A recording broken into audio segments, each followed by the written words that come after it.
Inipano ang pag-celebrate ng National Arts Month is uh, actually a mandatory exercise na pigbabasehan ta ang Presidential Proclamation 683 kang dating Presidente Corazon Aquino kang 1991. So magpuon ka ito, pigtalaga niya ang bilog na bulan kang February as National Arts Month.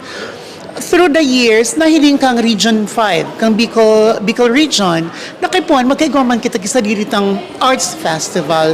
Kaya itinakod minda sa National Arts Month, sa Bicol Arts Festival, which we have grown to call as NAMBAF, the annual NAMBAF celebration. So bilog na February iyan, paano kita kang gabos na mga cultural exercises and artistic displays digi sa Tabaco City. Kan 2008, nag-decide ang LGU Tabaco for the very first time. Ang Tabaco City nakisumaro sa pagselebrar na kang Bicol Arts Festival as part of the National Arts Month.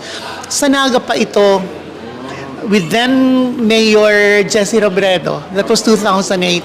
The 2009, 2010, and the years that followed, dumana kami sa Albay. Ang nagigibo man ka ito, ang nag-spearhead kang event was Dr. Ramon Ranieses of the Bicol University.